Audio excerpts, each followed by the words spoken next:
back to Reason for Truth. Truth comes first. Reasons come last. Unless we're always constantly learning. Stop learning, stop teaching, at least stop teaching well. Today, I'm going to feature a interview that I did where I was interviewed by Katheryn Camp, Faith and Culture Show. So check out her material.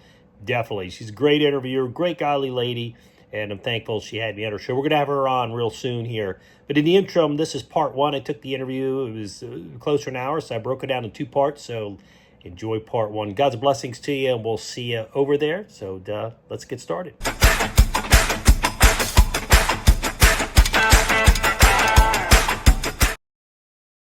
Hello and welcome back to the Faith and Culture Show. I'm Katheryn Camp, your hostess for the show. This is where we dig into those difficult topics that are happening in our culture. And we do this, why? To educate ourselves in order to be having those difficult conversations with our culture that count, conversations with an eternal perspective. Well, today I'm really happy to introduce to you all Steven Garofalo. I've known him for quite some time now. He's the president of Reason for Truth and the founder of Equipped Academy. You might want to check it out after you hear what he has to say. He has authored 5 books, including Equipped, Basic Training in Apologetics for Evangelism, All Roads Don't Lead to Heaven, Right for Me but Not for You, which is a response to moral relativism, and Todos los caminos no conducen al cielo descubierto, viendo a Dios en la nueva era. And Steven those are the Spanish versions of 2 of his books, by the way. Steven is the host of the Reason for Truth podcast, and you can see it on YouTube channels. As a dynamic and engaging communicator, Steven appeals to both the heart and mind. And we will let you know how to connect with him and his community during and after the show. So let's bring him on. There we go. Welcome, Steven. Thank you for being here. Oh, man, what a pleasure. We talked about this for a while. We met at the conference down at Southern Evangelical Seminary. We usually have a booth next to each other. That's how we met. And I'm like, oh, a Christian apologist and theologian with what actually understands culture and has a great personality. That was who understands culture. They used to call me the cultural apologist down in SES because they're so technical. I was like, so I love your vision. Love your intro, by the way. It's awesome. Thank you. Yeah. Thank you. Yeah. I mean, why have all that academic training and not be able to engage with the culture and really recognize what's going on here? And so that's why I'm excited you're here, because that is your focus. And this is what you teach. You have your academy. Maybe you can just tell people a little bit about it, and then we can get into what you wanted to talk about, which is real important, especially for our day and age. Yeah, thank you. Yeah, so I have Reason for Truth. It started off as the National Apologetics Training Center in 15 years ago. And then the problem was, not everybody wants a National Apologetics Training Center in the church. So we went ahead and added. So we run under that for some formal training, but we then added and made the Alpha the Reason for Truth. Because like you said, you have to decide who you want to speak to. And I decided I want to speak with humans. So I say that. But, as opposed to just strictly an academic environment. And that's just where my heart is. So, and then we created Equipped Academy because it's just a great way to reach people all over the world. And I can put, as you get older, you can't be all places at all times. So it's a great way to offer that training to people the other side of the planet. So we're real pleased. Thank you for asking. Yeah, it's awesome. Now you have 2 books that have been translated into Spanish. How active, is that sector of our society? Yeah, so it's interesting. Actually, the one book came out of the book. My apologies. I probably miscommunicated that. So and he has a good pronunciation, by the way. So I tried. My wife does the Spanish. My kids, I'm studying Italian because I'm getting my Italian citizenship, and the kids by the end of the year. It's just exciting. But so they're learning the Spanish. So we just published it, and actually we're working with a second publisher to print the book themselves, and they're going to be distributing it all over Central South America and the United States. So just got an email. I'm glad you said that, because I need to, let me just put a note here. Put a little note here, because he emailed me. I emailed a guy like 2 weeks ago. He got back to me, or a week ago, said he wants to get together this week. But anyways, that will probably be, we're going to have to make adjustments to the price of the book, but which is okay. But my understanding is that off the back, we'll probably be able to reach hundreds of people off the back in Central South America. Personally, I haven't really marketed the book, but I know there's a huge need for it. So I don't know, because, I'm not Latino, so I'm not in those circles, but I know it's a huge need. That's why we put it there. So it's just one thing I got to get to. So I figured, working with this other company, this other publishing company, I'm going to kind of throw it into their hands. But so the response is, I am going down to Central America to kind of launch the book on my own in November. So I'll be in Central America, in Costa Rica, speaking to about between 3 and 5 churches. So and they're real excited about it. So, but we're actually going to do that All Roads Don't Lead to Heaven in Spanish is part of Equipped basic training in apologetics. So we're going to roll about 4 or 5 talks into it, but focus on that. But thank you. Yeah. This is so important. You have no idea, Steven, because as of last year, probably happening before it came on my radar, but this man named George Soros started buying up the Mexican TV stations. Oh, and, he's all about propaganda. Yep. So he wants to propagandize these people so that they don't know what's really going on. Wow. And bend their thinking the way he has in America. So I think it's so important for this to come out now, because your people will begin to see clearly and not be fooled by what he's going to require that those stations talk about. Yeah. So the Latin American community is overwhelmingly charismatic. And so when the publishing company, I was going to send it to have it done in Spanish by this same company. And they said, well, they do some apologetics or, some theological books, but not many. And then when I had done a good job on my own publishing it, because I have my own publishing company, Tridestone, they looked at it and said, yeah, this is good. We want to work with this. We want to print it, though, because they can print it a lot cheaper than, let's say, you would find it, printed by Amazon. So that being said, I'm glad that they saw it, because that tells me at least, there's a market there, and it's just best for them. They spend decades building those inward, those roads inward. So, but I agree with you. I think that it's so essential for Latin America to, Latin America, by the way, is the most amount of land with the least amount of population on the entire earth. I just found that out. So, but it is in such need, because there's such potential with minerals and other things there, that I think Latin America is going to begin to come alive more and more. And the Christians there need to become, in my opinion, a little bit less emotional. I'm not calling them all emotional, but in their faith, a little less charismatic, and a little bit more data driven. I mean, I'm not a proponent of just all intellect. Right. I just taught this at Calvary Church yesterday. Just did this class on this, where it's a mix of the head and the heart. But we got to bring some more head in here, because that kind of dictates where the heart's going to go. It always comes to the head first. But yeah, I see that here too. But I think we're going to talk about that in a minute. So yeah, it's a lot of seeker friendly. I think we talked about this last October at the we're sitting there in between sessions waiting for people to come by at our book tables. But we need more head in there, and not just all emotion, because if we just get used to all the emotions, look how easy it is for to be swayed by propaganda. Then it becomes all emotional, and we have progressive churches for that. I agree. To think.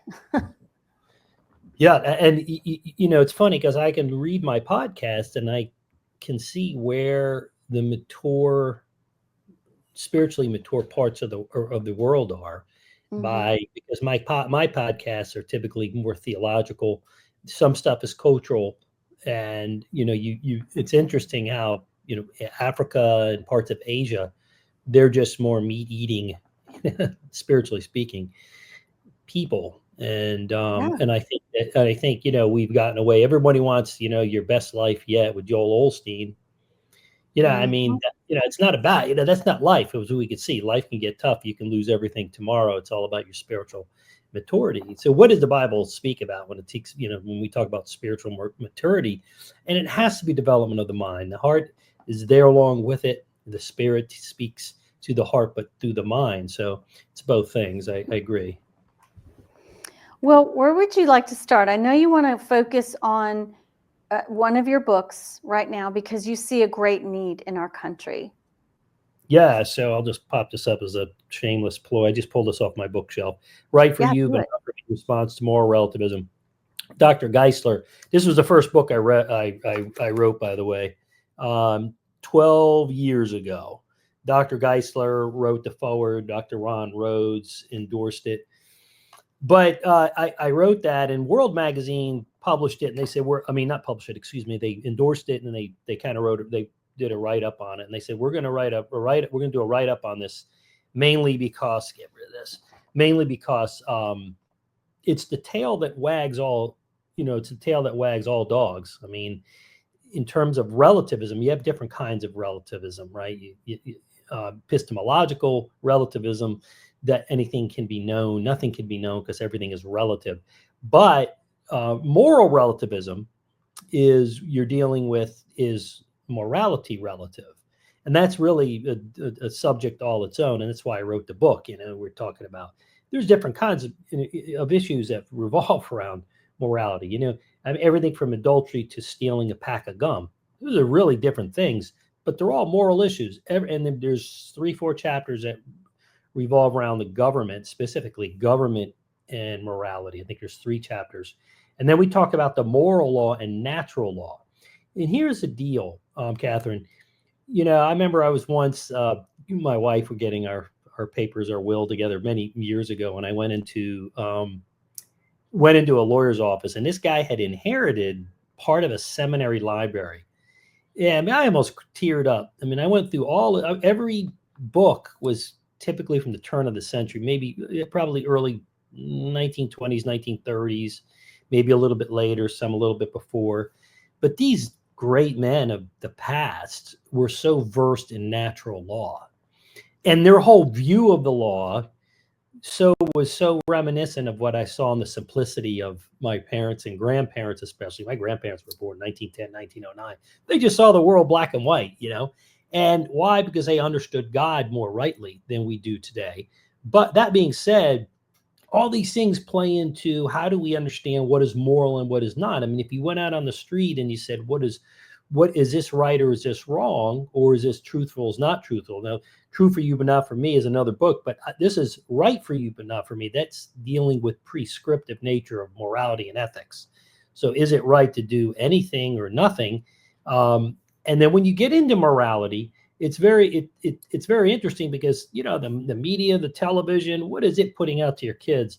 The university, business ethics, it's all really gone downhill. And the reason why where we're at in the United States of America right now, and much of the world, especially Europe, is being in a postmodern world. And being in a postmodern world really for us means getting into a big chunk of, without getting too philosophical, getting into a postmodern world in general means also putting our senses as something that defines truth. I'm getting back to truth, but the truth about morality, okay? Which means if you can't see it, touch it, hear it, smell it, then then that's how you determine truth, right? You have to be able to do that. So so Kirby Anderson had me on when I first published the book. And Kirby goes, well, give me examples, Steve. And I said, well, all right. It was pulled right out of it. I said, okay, I tell you what, you come into my house around Christmas time. My wife makes the most incredible apple pie. So you come in and you go, man, what is that? And I said, oh, that's my wife's apple pie. And they go, wow. And then they they go like, excuse me, can I use the the water closet, which is the Southern term for bathroom, which is pretty neat. Up north, we don't use that term. So they go to the bathroom, and to their horror, they see a plug-in air freshener with an apple smell. You see what I'm saying? So in other words, here's my deal to the relativist. And this is getting a little bit more in the truth, but this will give you a good picture. If you really believe that relativism is truth, then go ahead and eat that air freshener, plastic, glass, metal, and all, and then I'll consider being a relative. You got to eat the whole thing now, and then I'll consider being a relativist, okay? And so you see, if you said that, if you came in, you went, oh man, I'm telling you guys, that thing was the best apple pie. I know because I smelled it, and anyways, you can see how relativism can, we think that, and by the way, relativism doesn't really even exist. People say India is on Hinduism, which is based on relativism.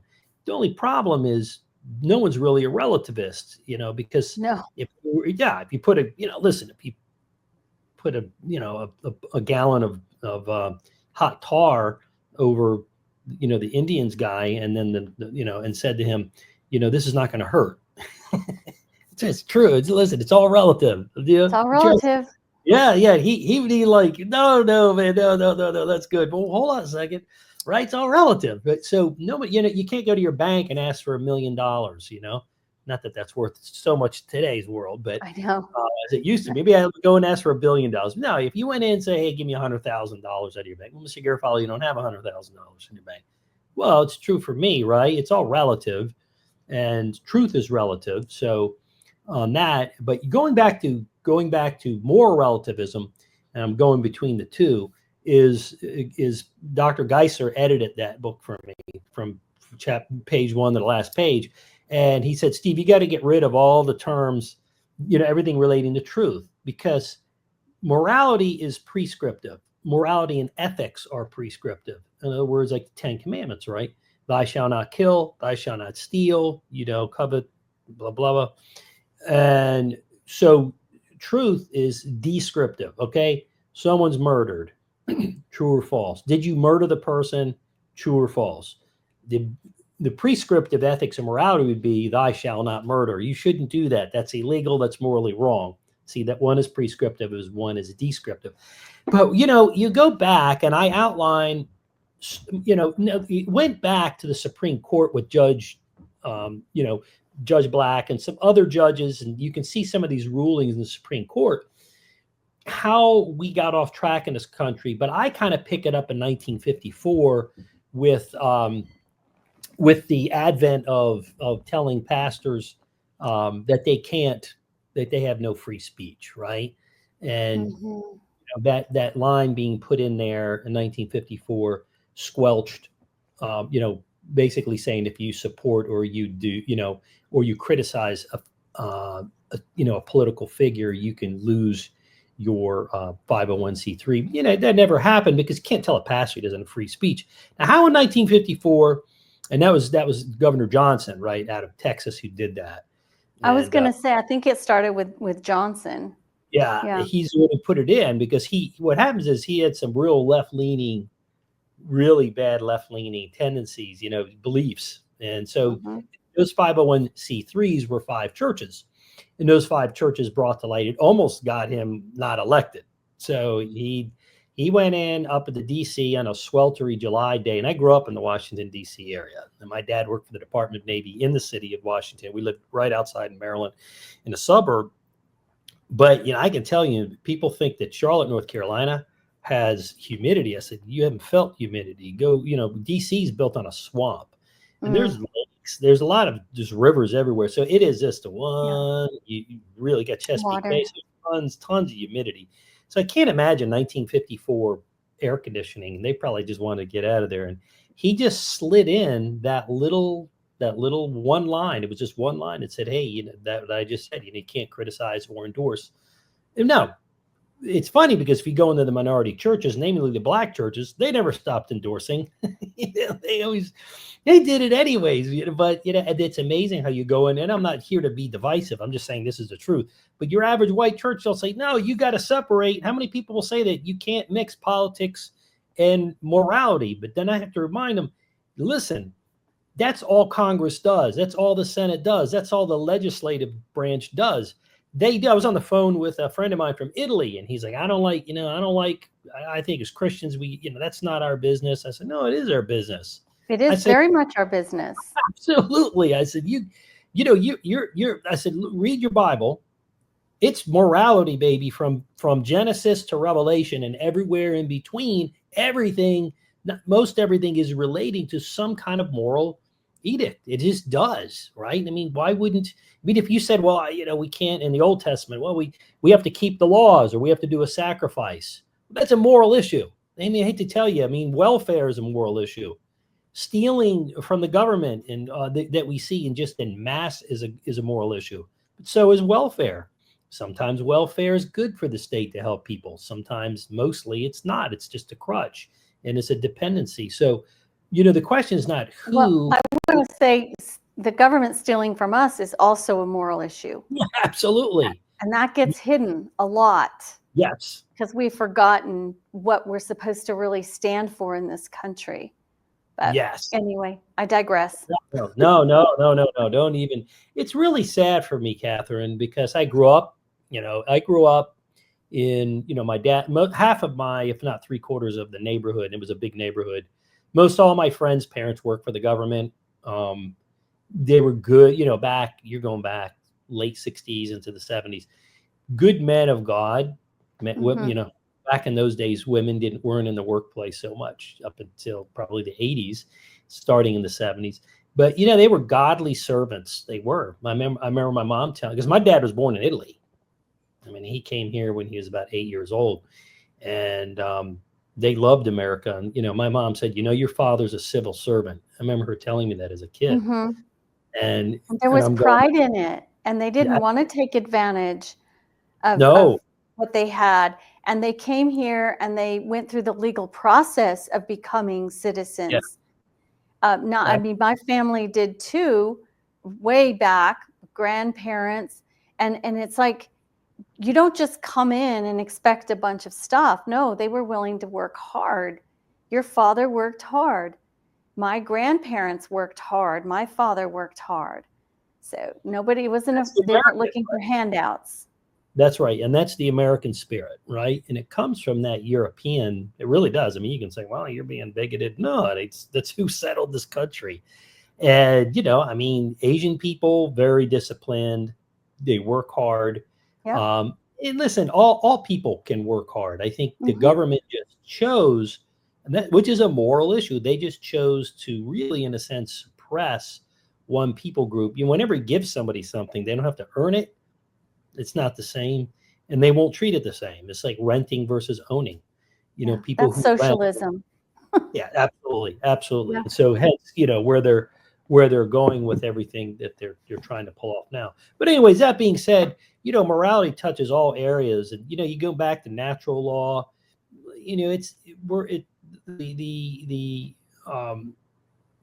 God is made evident in nature. We can see him in the stars, and we can see him in the creation around us. And then you got the moral law. All human beings know right from wrong.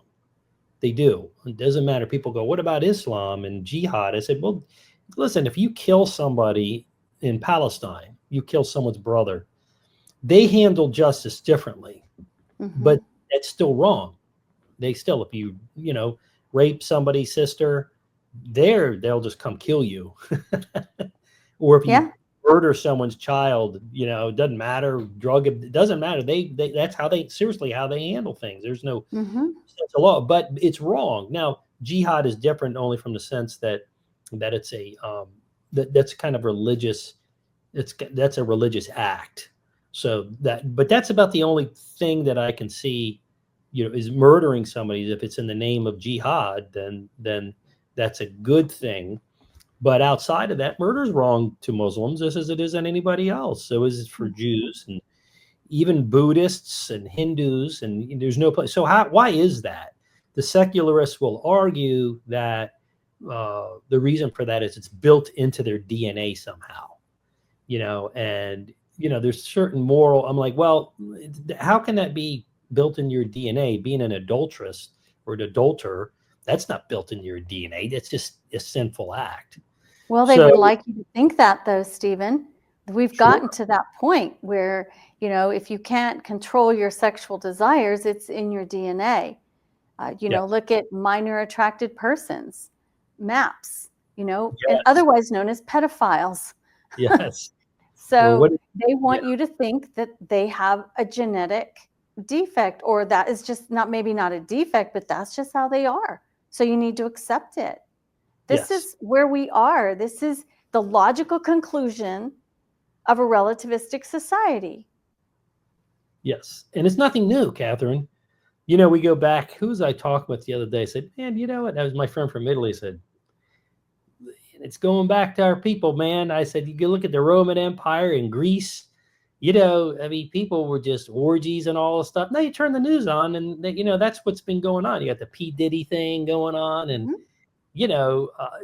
Epstein and, they're really protecting those Epstein lists, aren't they? Yeah, they are. Because you know why? Our politicians who are making our moral laws, half of them are in there. I'm not saying just literally half, but there's a lot of politicians. I think it's more than half, but okay.